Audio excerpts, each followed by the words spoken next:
ibanga ryo kudasaza tuve ku biryo. Burya umuntu uryagagura iminsi yose akayimara, gusaza ni ihame. Urya buri munsi, urya gusaza ni ihame rwose. Wagombye kugira umunsi umwe mu cyumweru utarya, kugira ngo umubiri ukoreshe ibyo wabitse muri wowe. Ariko ibanga rya mbere ryo kugira ngo udapfa gusaza uko wiboneye, ugahorana itoto. Ariko aka kantu ni sawa. Kahe? Umubiri uw'umwanya, ibyo wadebye ubikoresha. Bikoresha amasaha nibura. Burya 20 ruzacungure usanga n'abarokore benshi badakunda gupfa kugaragaza ibimenyetso by'usaza burya. Kubera kwiyiriza. Apana kubakabije. Nibura rimwe mu cyumweru ukamara amasaha 28 nta kintu uriye, kugira ngo umubiri ukoreshe bya binure n'amasukari yararimo agende akore, wongere ushyiremo ibindi. Nabyo ni ibintu by'ingirakamaro, biri mu miti mwivura. Bene abo ngabo ntabwo ushobora kurwara za diabete n'ibiki, ntabwo bikunda. Ariko noneho hari ikirita umudasaza. Ikintu ngiye kubwira buri gihe, ugomba kwirinda kuba umwanzi w'amahoro yawe. Umwanzi w'amahoro yawe? Ubwo ni gute nakwanga amahoro yanjye? Hari abantu banga amahoro, bijandika mu bintu byinshi. Sibyo?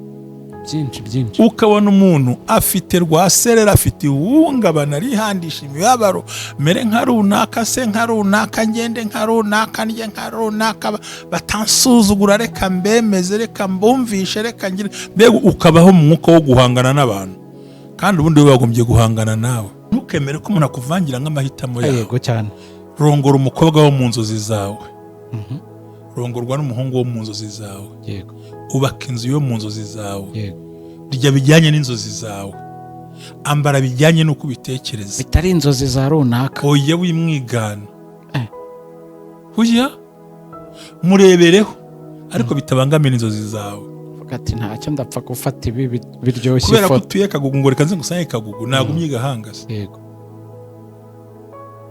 Kandi hakagira ukugayira aho uri. Aho ndi nyine nawe. Aho umva burya umuntu ukugayira aho uri, kakugayira uwo ukunda, kakugayira ibyo urya, kakugayira imyambaro. Yego. Burya muntu nta nshuti kurimo. Nta nshuti irimo, ni umuntu mubi, arimo arabangamira amahoro yawe. Ahubwo supporting ibyanjye mfite ubiha agaciro. Yenda unyunganire. Ariko ibintu byose ntabwo ngwaza ikibazo kimwe. Ibintu byose nta na kimwe ushobora gushima. Kandi nshaka ko ibyanjye ari byo byumvikana iwawe cyangwa muri wowe. None buriya impamvu za bino bintu, cyane cyane ku bantu bubatse ingo, hari ibintu bitatu ugomba gukura mu rugo kugira ngo ugire amahoro. Ibintu bitatu ugomba gukura mu rugo rwawe. Ikintu cya mbere, ugomba kuvanamo guhora mu ntambara, intonganya no kuvuga nabi. Intonganya no kuvuga nabi. Kabiri, ntugahora ugaya gusa ibyakozwe, jya ugerageza ushime n'ibindi byagize byakozwe. Urakabyara. Ntabwo ibintu byose byapfa burya. Nta muntu wica ibintu byose 100%. Gerageza uha agaciro uwo muri kumwe. Ko burya intambara no gutonganya bisenya byinshi. Abantu batumvikana ntacyo bageraho. Asanga arimo intambara, mwe bahanganye, mwe abwira undi nabi, ugasanga ntibagera ku cyo babifuza. Noneho icya kabiri, jya ugerageza kunenga ibyapfuye, ariko ushime n'ibyakozwe, kuko nta muntu waba mu 100%. Murabyumva? Kubyumva cyane. Gatatu, ikintu ukwiye gukura mu rugo rwawe cyangwa mu buzima bwawe, ni ubunebwe.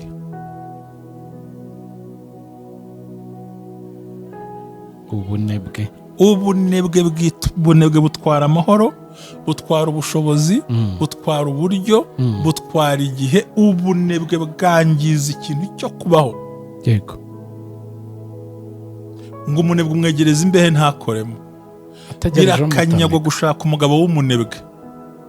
Abashaka kwiryamira gusa no kurya kandi atakoze. Biragatsindwa gushaka umugore w'umunebwe.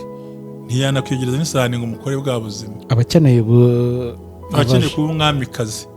Waje kuba umugore, ntiwaje kuba umwamikazi. Ako umwamikazi nyine yashatse yanamo. mada ntabwo ari wowe.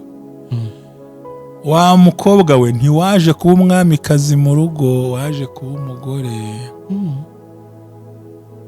Hanyuma nawe mugabo rero ntiwashatse ngo uhinduke igikomangoma, waje kuba umugabo.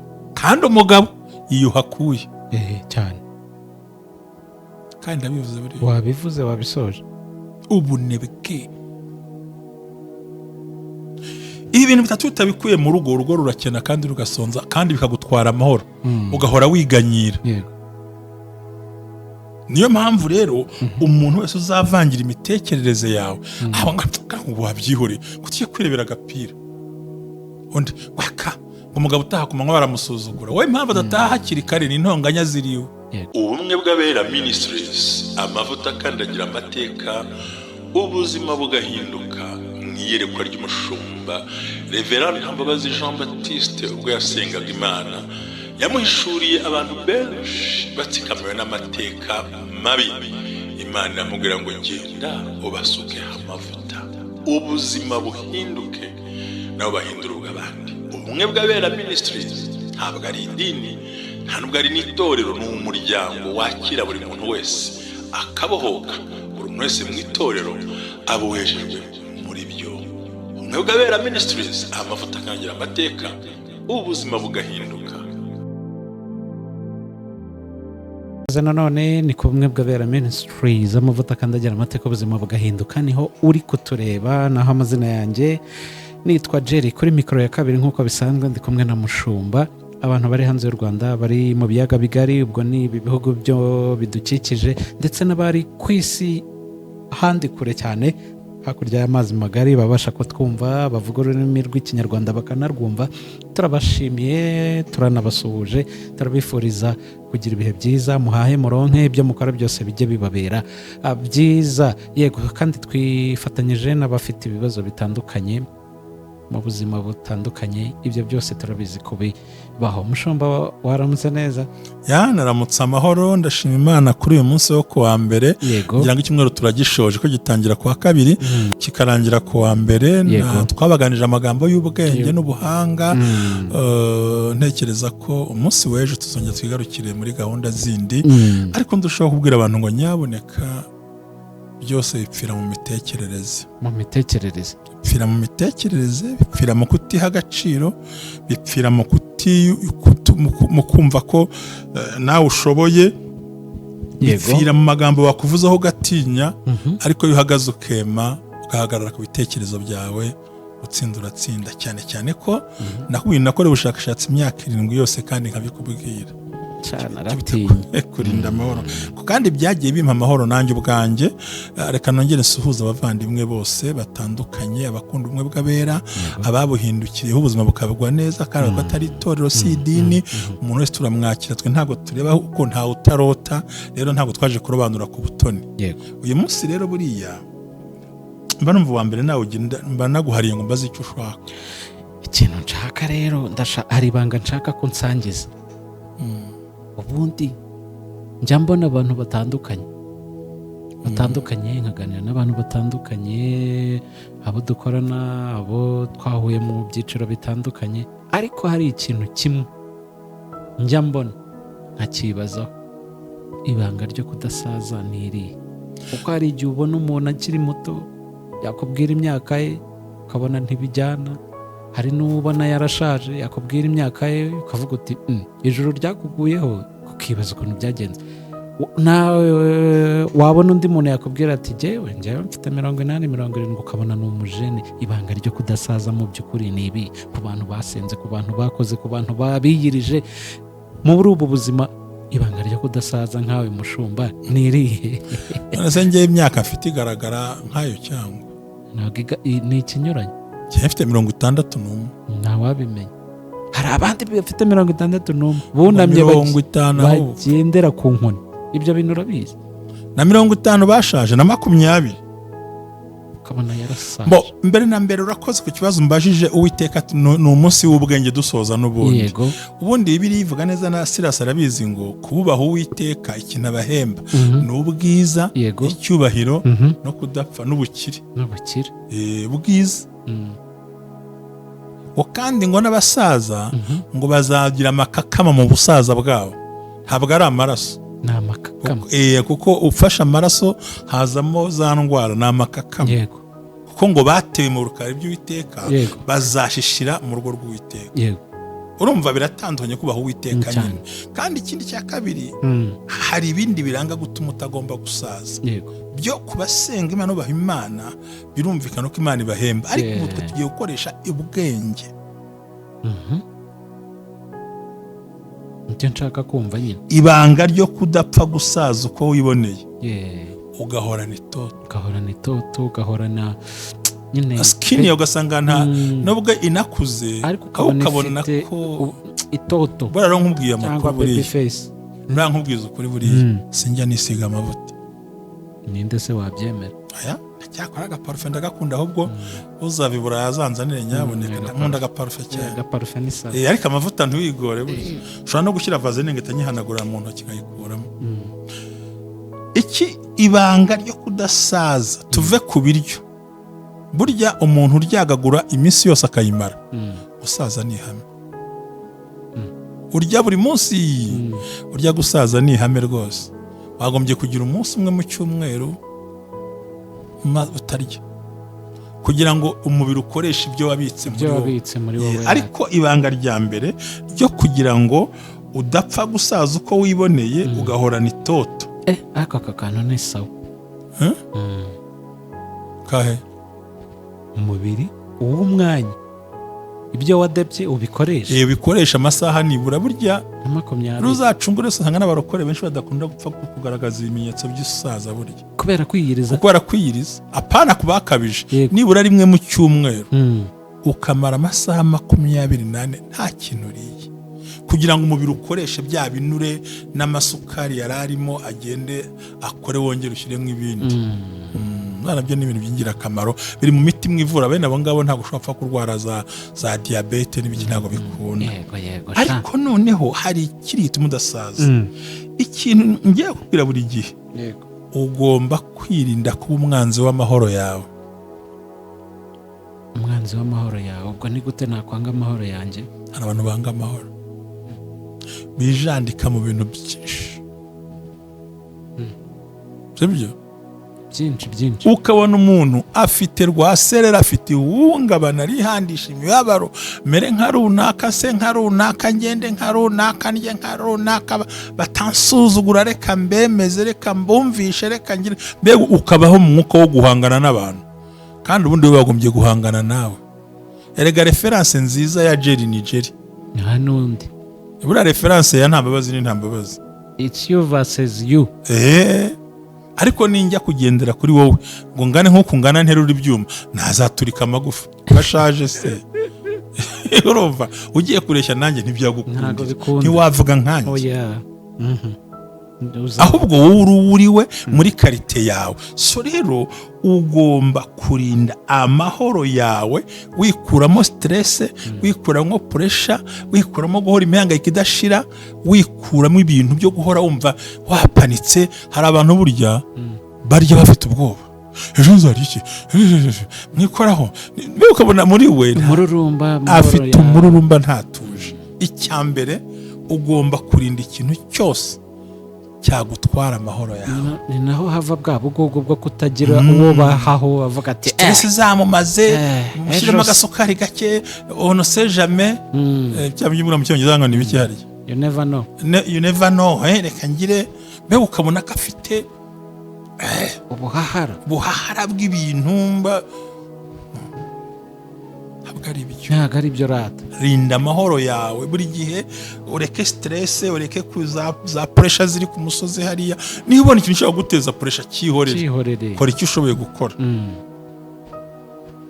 Icya kabiri, ugomba kujya kure y'ibintu byose bikwangiriza ubuzima bwawe, such as byica ubuzima byose.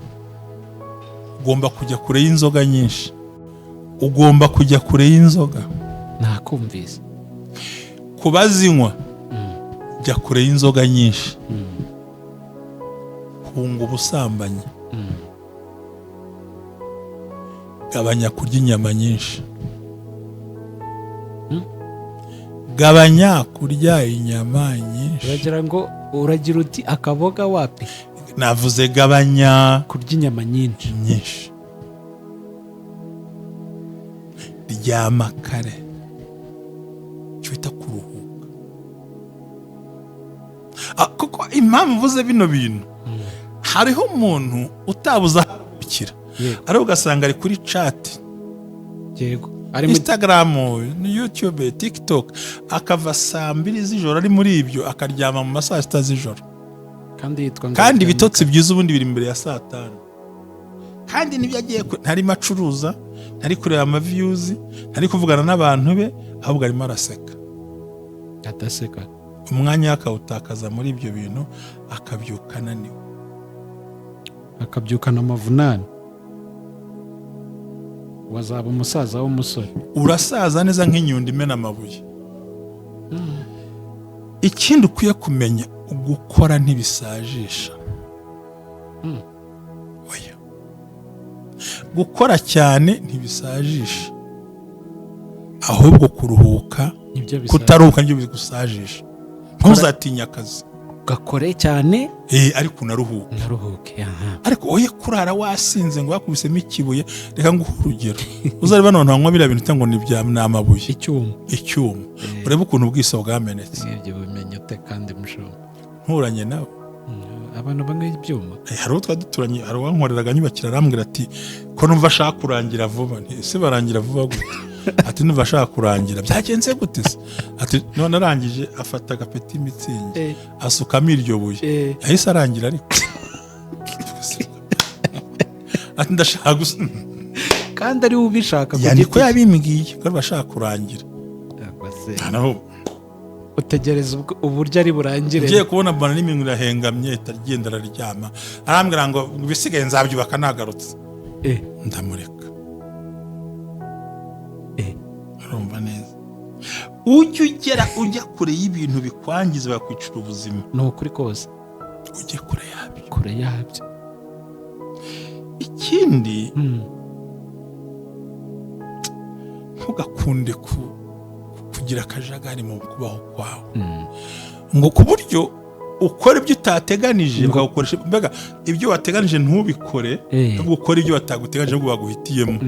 Aha hantu narabigusobanuriye mu kiganiro cy'ubushize ngo ugomba kwimenya, ukaniyitaho, kuko nutimenya ntuniyiteho, urankurikira? Ndagukurikiye. Uzasanga hari abandi wamenye, hari n'abandi witayeho utabizi. Igihe cyawe ukakiha uko cyakabaye. Ibi bishobora kuba gutuma udasaza. Icya kane, ntukemere ko hariho umuntu uvangira amahitamo yawe.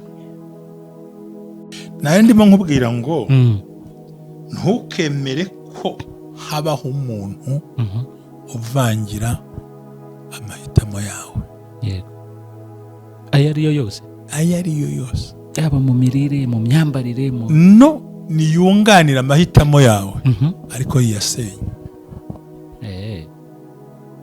Wenzanira ibimfasha, wisenyera ibyo mfite. Reka buriya iyo umuntu yinjiriye amahitamo yawe cyane, abaguhinduye undi muntu, kandi uwo muntu si wowe. Igihe amahitamo yanjye arahari, sibyo? Tuvuga ngo kugira ngo wirinde ugaragare nk'udashaje kandi ufite imyaka ikwiriye, nuko amahitamo yawe urayafite. Uryamiza isaha, ubyuka izi saha, urya gutya, ukora gutya, witwara gutya, ubigenza gutya. Ibyawe ni ibingibi, ufite uburyo wapanzemo ibintu byawe. Akazi kawe ufite ugategura, uri umuntu uri byenda organize, uhubagurika, ntusenyagurika. Buriya biravuze ngo mujye mugenda nk'abanyabwenge, mufite gahunda. Buriya mu bintu Imana ikunda yemera, ikunda abantu b'abanyabwenge. Kandi umunyabwenge si uzi mate cyangwa fizike cyangwa iki. Umunyabwenge ni umuntu ukora ibintu mu gihe cyabyo, mu gihe gikwiriye, kandi ni umuntu wubaha ijambo riri muri we imbere cyane. Uyu muntu kuba anyurwa n'uko abayeho ntibisobanura ko ahagarara aho yari ageze. ahubwo utekereza n'ahazaza, ariko aho mbaye mpari habaye hanyuze, nubwo hari ahandi nifuza kugera. Yego, ibyo mfite biranyuze ariko ntibimpagije. Ntabwo biguhagije. Si ijambo baryumvise ariko none ibyo ufite birakunyuze ariko ntibiguhagije. Kuko ibimpagije biracyari imbere. Kandi by'amahitamo yawe. Erega ibyo mfite n'ibyo mfite kandi ngiye burya nkubwire, ubundi ibyo ufite urabikeneye. Oya n'ubundi ndabifite nyine. Ibyo udafite rero nibyo ugize gute? Ibyo nkeneye. Iforumire ntabwo bayumva. Ibyo mfite si nkibikeneye. Ahubwo nkeneye ibyo ntafite. Ariko bitambuza kunyurwa n'ibyo ngize gute? N'ibyo ufite. Urakoze cyane. Icyo twita ngo ntukemere ko umuntu akuvangira nk'amahitamo yawe. Yego cyane. Rongora umukobwa wo mu nzozi zawe. Rongorwa n'umuhungu wo mu nzozi zawe. Yego. Ubaka inzu yo mu nzozi zawe. Yego. Rya bijyanye n'inzozi zawe. Ambara bijyanye n'uko ubitekereza. Bitari inzozi za runaka. Oya wimwigana. Huya murebereho ariko bitabangamira inzozi zawe. Ati ntacyo ndapfa gufata ibi biryoshye ifoto. Kubera ko utuye Kagugu ngo reka nze ngusange Kagugu ntabwo umyiga hangase. Yego. Kandi hakagira ukugayira aho uri. Aho ndi nyine naho. Aho umva burya umuntu ukugayira aho uri. Kakugayira uwo ukunda. Yego. Kakugayira ibyo urya. Kakugayira imyambaro. Yego. Urya muntu nta nshuti kurimo. Nta nshuti irimo, ni umuntu mubi arimo arabangamira amahoro yawe. Ahubwo supporting ibyanjye mfite ubiha agaciro. Yenda unyunganire. Ariko ibintu byose ntabwo ngwaza ikibazo kimwe. Ibintu byose nta na kimwe ushobora gushima. Kandi nshaka ko ibyanjye ari byo byumvikana iwawe cyangwa muri wowe. None buriya impamvu za bino bintu cyane cyane ku bantu bubatse ingo, hari ibintu bitatu ugomba gukura mu rugo kugira ngo ugire amahoro. Ibintu bitatu ugomba gukura mu rugo rwawe. Ikintu cya mbere ugomba kuvanamo guhora mu ntambara, intonganya no kuvuga nabi. Intambara, intonganya no kuvuga nabi. Kabiri, ntugahora ugaya gusa ibyakozwe. Jya ugerageza ushime n'ibindi byagize byakozwe. Urakabyara. Ntabwo ibintu byose byapfa burya. Nta muntu wica ibintu byose 100%. Gerageza uha agaciro uwo muri kumwe. Ko burya intambara no gutonganya bisenya byinshi. Abantu batumvikana ntacyo bageraho. Asanga arimo intambara, mwe bahanganye, mwe abwira undi nabi, ugasanga ntibagera ku cyo babifuza. Noneho icya kabiri, jya ugerageza kunenga ibyapfuye. Yego. Ariko ushime n'ibyakozwe. Kuko nta muntu waba mu 100%. Murabyumva. Kubyumva cyane. Gatatu, ikintu ukwiye gukura mu rugo rwawe cyangwa mu buzima bwawe ni ubunebwe.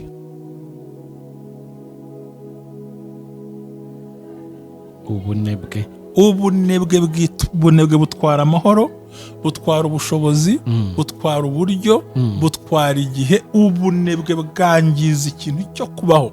Yego. Ngo umunebwe umwegereza imbehe ntakoremo. Birakanyagwa gushaka umugabo w'umunebwe.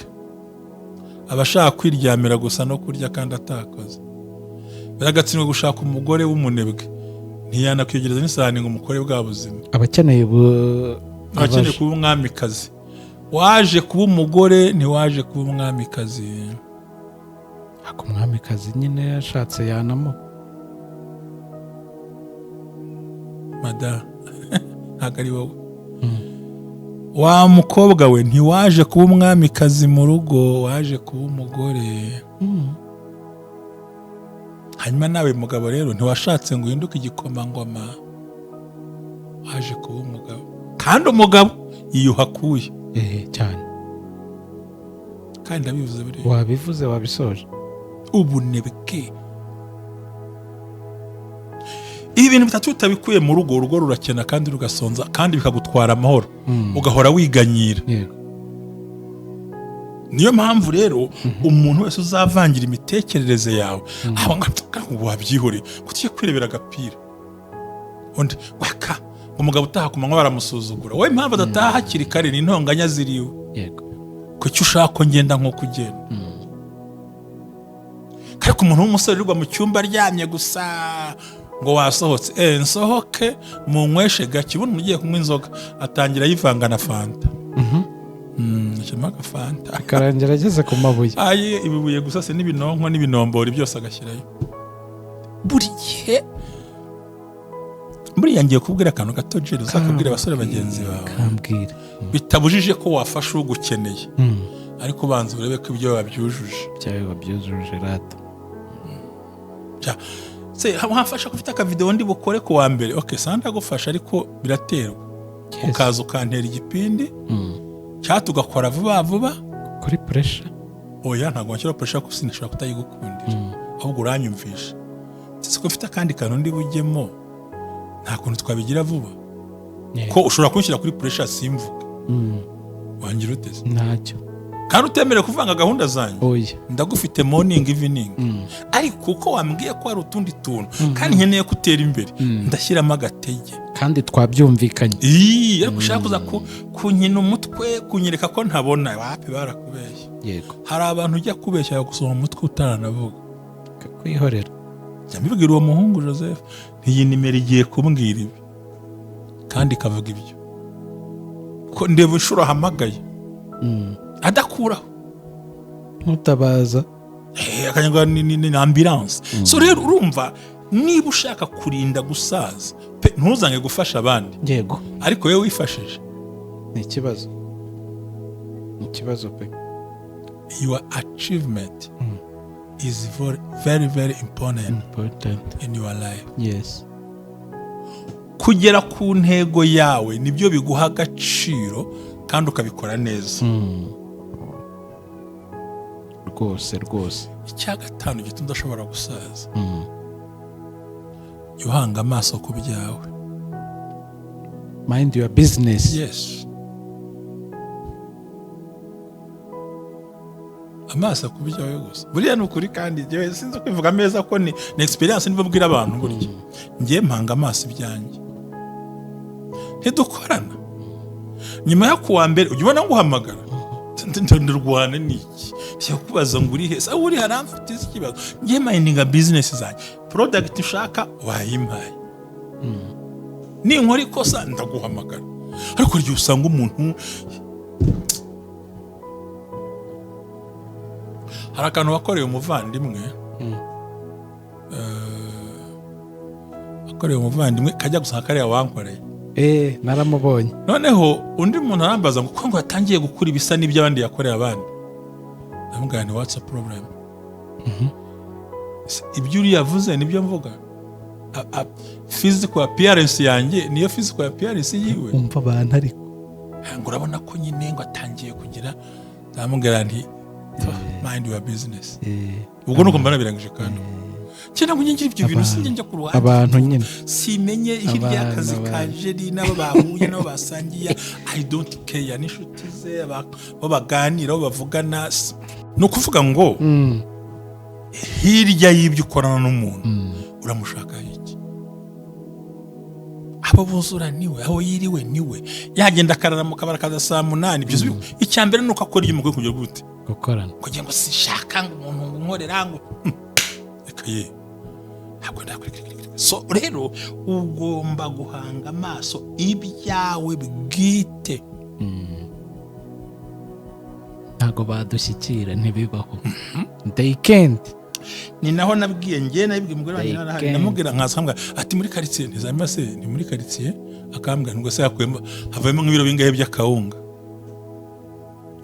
nacyo mbonye mo ngewe niba umusore yinjije umukobwa muri ghetto ye uwinjiyemo nta kiziriko bamushyizemo yego n'uwamujyanye nta kiziriko bamushyizemo si uwanjye ajyanye ndamayindinga n'ibiri muri hariya ngo mubarireke ngicyo twagiranye ni kontra y'inzu yanjye uranyishyura buri kwezi uwinjiramo ndamushinzwe barandirode banyira ibyondo agomba kureba areba iki se niko bameze arakubwira ati kontra byanditsemo ko nta muntu uzinjira arakubwira ati hano rero uramutwereka oya ugomba gusinya amasezerano ukabwira uti umwe nguhaye inzu oya urandika uti giye nguhaye inzu yego nta bantu nkeneye ba hano nukenera kuzana umugore ntuzasohoke muri iyi nzu ariko ibintu utari muri kontra nge ntago babimbaza yego so rero umuntu utagira amahoro mu bitekerezo agasaza nabi ntabwo ahanga amaso ibintu bye ahubwo ararangaguzwa Joseph nguriye saa 1 zageze ahari se nahanjye ngo bapostinze iki ngo ko biri gusa usaza vuba. Imitsi izakururuka, imitsi y'umutwe iraturika kuko hano hanze hari abana bafite ukuntu babayeho, hari n'imikino. Ubu nibwo twagiye twakora sasa, kuvuga ngo hari ikibazo itonde uraruturika imitsi iraturika. Ubu nibwo twajya twakora kwanza nimba ari aho bageze. Ibi bintu ugomba kubimenya ukamayindinga ukamakisimiza ibintu byawe, warangiza ukaruhuka. Ikindi gituma utagomba gusaza, ugomba kugira vakansi, akaruhuko hirya y'imirimo yawe, gatuza pe, ukiyevariwa, ukisuzuma. si ngo ujye gutega indege ujye hakurya, ufite no kuguma mu cyumba cyawe. mo turajyana. Icyanyuma gituma utazasaza, umuntu wese ugushyira muri stress ku ruhande nawe mushyire mu yindi. Niko mbigenza. So Imana ibaha umugisha. Ntabwo ashaka gutinda ni kuwa mbere. Niba udashaka gusaza vuba, udaturitse imitsi y'umutwe kandi abana bakakumva. Hari umubyeyi wigira umupolisi ku bana, abana bahindero. Hari ikintu cye kinambabaza, ariko kuki utoza abana we ibyo udakora? Uri daddy sugar, uri mami sugar, urabuza umwana we kuba toto sugar. Kuki ababyeyi twigira indyarya zo kubuza abana ibyo twirirwagamo? Uzi ko hari n'ababyeyi baba papa cyangwa baba mama batazi kwifurira, ariko agashaka umwana ngo amufurire. Ntarakubona ufata akaroso ngo uhanagure inkweto, azibona uko zisa, nyamara iyo yakubwiye ukabikora ngo wabizipfubije, ntabwo yigeze akubona ngo abone ngo iyo zakiye zimeze gute. Hariho nabwene, ariko ibintu urimo ukorera bariya abana, bariya bakobwa ujya mu maroge, umunsi bajyanye aho uzamera gute, ati namuhitana. Ntabwo byatinze, ariko we bamumaranye 3. Arambwira ati byambayeho. Ni yes, wibahetse ababwiriza uw'inyuma. Niba ushobora kuba hari ibyakunaniye ugahemuka, kuki uhangana n'umwana kazi ko nawe ibyo akora bisa n'ibyo wakoraga? Sindro. So rero igisha umwana, toza umwana, uyu umupolisi. Aho nujya kureba kana kayubatse ndi yariye yambaye inkweto, urapfa. Minding your business yawe yonyine, ntabwo uzigera usaza. Ubundi wisomera ijambo ry'Imana, ubundi wisekere. Umuntu nakubwira nabuseke, nashaka kurakara useke, nashaka gusekura urakare, nakubwira ngo icara utabikeneye uhagarare. Mbega buri gihe ujye umuha ikinyuranyo cy'ibyo ashaka. Imana iguhe umugisha. Urakoze cyane.